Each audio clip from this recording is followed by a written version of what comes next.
जय गुरुजी। अथ श्री शिव महापुराणे द्वितीयायां रुद्रसंहितायां तृतीयः पार्वतीखण्डः अथ 12वाध्यायः। ब्रह्म उवाच अथ शैलपतिरष्टः सत्पुष्पफलसच्चयम् समादाय स्वतन्यास हितोगाद्वारान्तिकम् स गत्वा त्रिजगन्नाथं प्रणम्य ध्यानतत्परम् अर्पयामास तनयां कालीं तस्मै हृदाद्भुतां फलपुष्पादिकं सर्वा तत्तद्रगे निधाय सः अग्रे कृत्वा सुतां शम्भु इदमाह च शैलराट। हिमगिरिरुवाच भगवत्स्तनया मे त्वां सेवितुं चन्द्रशेखरम् समुत्सुका समानीता त्वदाराधनकाक्षया सखिभ्यां सह नित्यं त्वां सेवतामेव शङ्करम् अनुजानीहि तां नाथ मयि ते यदनुग्रह।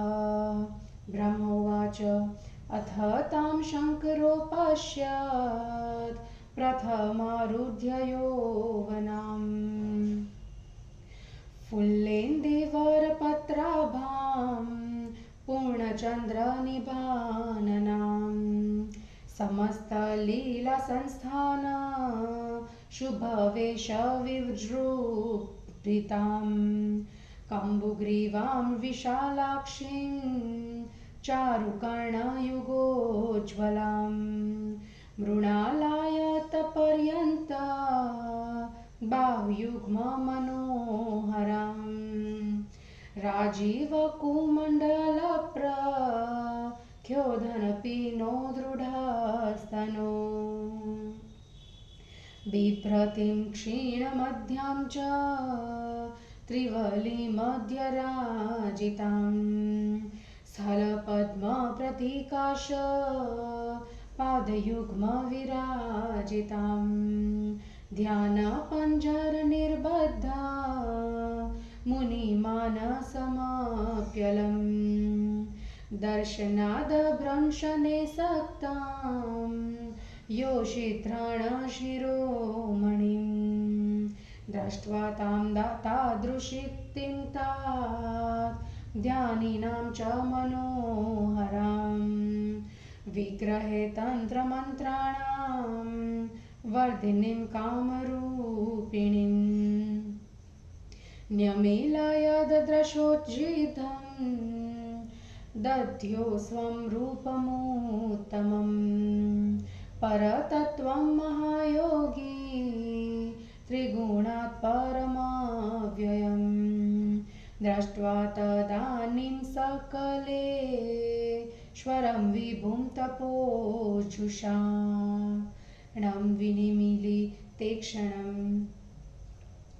कपर्दिनं चन्द्रकलाविभूषणं देवान्तवेदं परमासने स्थितं ववन्द शीर्षणा च पुनर्हिमाचलः स संशयं प्रापददीनस्त्वः उवाच वाक्यमम् जगदेकबन्धुं गिरीश्वरो वाक्यविदां वरिष्ठतः हिमाचलुवाच देवदेव महादेव करुणाकर शङ्कर पश्य मां शरणं प्राप्त मुन्मील्यनयने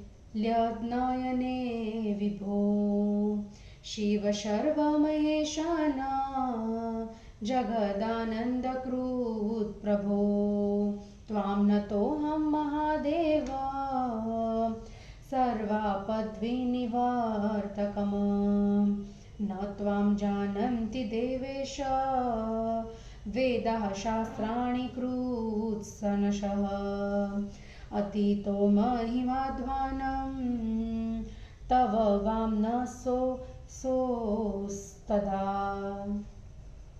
अतद्वयावृत्तिस्तस्त्वां वैचकितं चकितं सदा अभिधत्ते श्रुतिः सर्वा परेषां कातकथा मता जानन्ति बहवो भक्ता स्वकृत्पां प्राप्य भक्तितः शरणागतभक्तानां न कुत्रापि भ्रमादिकम् विज्ञप्तिं शृणु मत्प्रीत्या स्वदासस्य ममाधुना तव देवाज्ञया तात दिनत्वाद्वर्णमयामि सभाग्योऽहं महादेव प्रसादात् तव शङ्कर मत्वा स्वदासां मां नाथ कृपां कुरु नमोऽस्तु ते प्रत्यहं जागमिष्यामि दर्शनार्थ तव प्रभो अनया सूतया स्वामी निर्देशं दातुमर्हसि ब्रह्मोवाच इत्याकर्ण्य वचस्तस्योन्मील्य नेत्रे महेश्वरः त्यक्तध्यानः परामृश्य देवदेवो ब्रवीद्वचः महेश्वर उवाच आगन्तव्यं त्वया नित्यं दर्शनार्थममाचल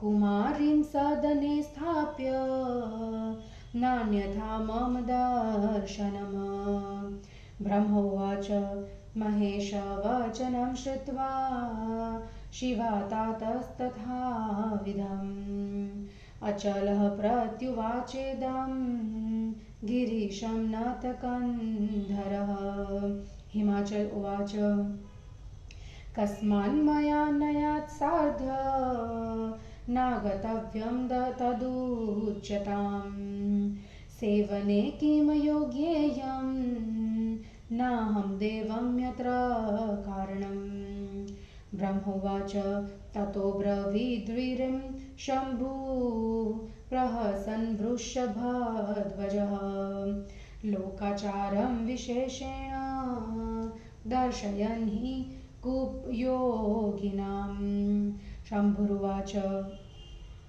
इयं कुमारी सुश्रेणी तन्विचन्द्रानना शुभा नानेतव्या मत्समीपे वारयामि पुनः पुनः मायारूपा स्मृता नारी विद्वद्भिर्वेदपारगेह युवती तु विशेषेण भिन्नकर्तृतपस्विनाम् अहं तपस्वी योगी च निर्लिप्तो मायया सदा प्रयोजनं युक्तया वै स्त्री या किं मेस्ति भूधरः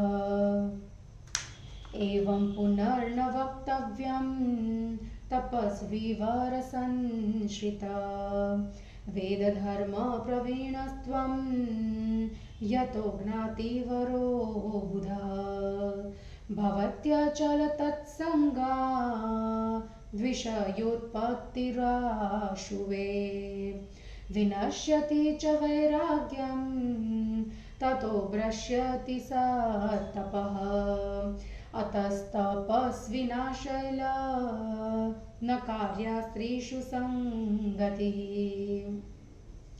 महाविषयमूलं सा ज्ञानवैराग्यनाशिनी ब्रह्मोवाच इत्यादुक्त्वा बहुतरं महायोगी महेश्वरः विरराम गिरीशं तं महायोगी वरः प्रभुः एतच्चुत्वा वचनं तस्य शम्भुर्निरामयं स्पृहं निष्ठुरं च कालितातश्च्वकीर्तो भूत्सुरर्षे तद्भक्ति जी द्वयाकुलश्वासतुष्णीमा तपस्विनोक्तं वचनं निशम्य तथा गिरीशं चकितं विचार्य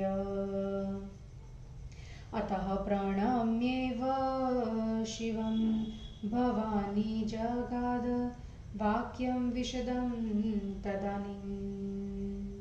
इति श्री शिव महापुराणे द्वितीयायां रुद्रसंहितायां तृतीये पार्वतीखण्डे शिव हिमाचल संवादन वर्णनम नाम 12वां अध्यायः। हिंदी अनुवाद।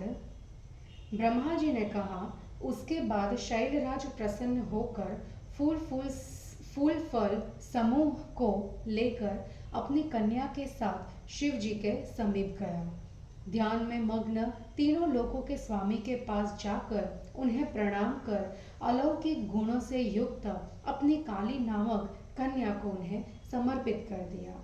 उनके आगे फूल फल तथा कन्या को रखकर शिवजी से शैलराज हिमाचल ने कहा, हे भगवान, यह मेरी कन्या आपकी सेवा करने के लिए उत्सुक है, अतः इसे मैं आपके पास ले आया हूँ। हे नाथ, यदि आप मेरे ऊपर दया करते हो तो इसे आज्ञा दीजिए। यह सदा 2 सखियों के साथ आपकी सेवा किया करेगी। ब्रह्मा जी ने कहा। उसके बाद शिव जी ने पार्वती की ओर देखा। वह कैसी थी जिसके शरीर में यौवन का प्रथम प्रवेश हो चुका था। खिले हुए नील कमल तथा पूर्ण चंद्रमा के सदृश मुख वाली सभी लीलाओं का एकमात्र स्थान, शुभ वेशयुक्त शंख सदृश कंठ वाली विशाल आंखों वाली सुंदर कर्ण युगल से शोभित कमल कंद के समान दोनों भुजाएं मनोहर कमल की कली के सदृश घने तथा सुदृढ़ स्तनों वाली, कृशोदरी त्रिवली युक्त मध्य भाग वाली, स्थल कमल के सदृश चरणों वाली, ध्यान के पिंजड़े में जकड़े हुए मुनियों के मन को भी विचलित कर देने में समर्थ स्त्री समाज में श्रेष्ठ। हे नारद, मुनियों के मन को हरने वाली, तंत्र मंत्रों को बढ़ाने वाली, इच्छा के अनुसार रूप धारण करने वाली, उसे देखकर शिवजी ने अपनी आंखों को मूंद लिया और त्रिगुण से परे अविनाशी महायोगी परत तत्व वाले अपने रूप का ध्यान करने लगे। उस समय सबके स्वामी सर्वव्यापक आंख मूंदकर तप करते हुए जटाजूटधारी, मस्तक में चंद्र कला को धारण किए हुए, वेदांत द्वारा जानने योग्य उत्तम आसन में बैठे हुए उन्हें देखा। उन्हें देखकर हिमालय ने संशय में पड़कर सिर झुकाकर प्रणाम किया और बोलने वालों में चतुर गिरिराज ने संसार के एकमात्र बंधु शिवजी से हिमाचल ने कहा, देव देव महादेव, दया करने वाले शिवजी, मैं आपकी शरण में आया हूँ। हे स्वामी, आंख खोलकर मुझे देखिए। शिव सर्व महेशान, संसार को आनंदित करने वाले हे प्रभु, सभी प्रकार की आपत्ति को दूर करने वाले हे महादेव, मैं आपको प्रणाम करता हूँ। हे देवताओं के स्वामी, आपको पूर्ण रूप से वेद शास्त्र भी नहीं जानते। आपकी महिमा वाणी और मन से परे है। शास्त्र तुम्हारा अंत न पाकर सदा आश्चर्यचकित रहते हैं। यदि मतवेद का भी है तो दूसरे की बात ही क्या है। आपकी कृपा को पाकर बहुत से भक्त आपका वास्तविक स्वरूप जानते हैं, क्योंकि शरणागत भक्तों को कहीं भी भ्रम नहीं होता। मेरे ऊपर दया करके मुझे अपने दास की विज्ञप्ति को सुनिए। हे देव, मैं आपकी आज्ञा पाकर दीन होकर कुछ कहना चाहता हूँ। हे महादेव, आपकी कृपा से मैं भाग्यवान हूँ। मुझे अपना दास मानकर मेरे ऊपर कृपा कीजिए। आपको नमस्कार है। हे प्रभु, मैं इस कन्या के साथ प्रतिदिन आपका दर्शन करने आऊंगा। आप मुझे आज्ञा दीजिए। ब्रह्मा जी ने कहा, गिरिराज के इस प्रकार वचनों को सुनकर देव शिव जी आंखें खोलकर ध्यान को छोड़कर उससे कहने लगे। महेश्वर ने कहा, हे गिरिराज, आप कुमारी को घर में ही छोड़कर प्रतिदिन मेरा दर्शन करने आ सकते हैं, नहीं तो मेरा दर्शन दुर्लभ होगा। ब्रह्मा जी ने कहा। शिव जी के इस प्रकार के वचन को सुनकर शिवा के पिता गिरिराज ने सिर झुकाकर फिर कहा। हिमाचल ने कहा, हे शिव जी, मुझे इस कन्या के साथ क्यों नहीं जाना चाहिए? क्या यह आपकी सेवा करने योग्य नहीं है? मैं इसका कारण नहीं जानता, आप मुझे बतलाइए। ब्रह्मा जी ने कहा। तब वृषभध्वज शिव जी ने हंसते हुए गिरिराज से कुयोगियों के लोक व्यवहार को दिखलाते हुए शिव जी ने कहा, यह कुमारी सुंदर नितंबों वाली कृशोधरी तथा चंद्रमुखी है, अतः इसे मेरे पास मत लाना, इसलिए मैं बार बार निषेध कर रहा हूँ। वेद शास्त्रों के ज्ञाता पुरुषों ने नारी को माया रूपिणी कहा है, उनमें भी विशेष करके युवती स्त्री तपस्वियों के तप कार्य में विघ्न कारक होती है। हे बुधर, मैं तपस्वी, योगी तथा सदा माया से दूर रहने वाला हूँ। तुम स्त्री के साथ यहाँ आओगे तो मुझे उससे क्या प्रयोजन है? श्रेष्ठ तपस्वियों द्वारा आश्रित हे बुधर, ऐसा आग्रह फिर मत करना। तुम तो वैदिक धर्म के ज्ञाता तथा ज्ञानियों में श्रेष्ठ हो। हे पर्वतराज, उसके संग से मेरे मन में शीघ्र ही विषय वासना की उत्पत्ति हो जाएगी, उससे मेरे वैराग्य का नाश हो जाएगा और श्रेष्ठ तप नष्ट हो जाता है। इसलिए हे शैलराज, तपस्वी पुरुष को स्त्रियों का सहवास नहीं करना चाहिए, वह समस्त विषयों की जड़ है और ज्ञान तथा वैराग्य का नाश करने वाली होती है। ब्रह्मा जी ने कहा। गिरिराज से इस प्रकार की बहुत सी बातें कहकर महायोगी महेश्वर चुप हो गए। शिव जी के इस प्रकार इच्छा रहित नुष्ठर वचन सुनकर काली के पिता गिरिराज आश्चर्यचकित तथा व्याकुल होकर चुप हो गए। तपस्वी शिव जी के वचन को सुनकर अपने पिता को आश्चर्यचकित देखकर शिव जी को प्रणाम कर भवानी उस समय स्पष्ट शब्दों में कहने लगी। इस प्रकार शिव हिमाचल संवाद वर्णन नाम का 12वां अध्याय समाप्त हुआ। जय गुरु जी।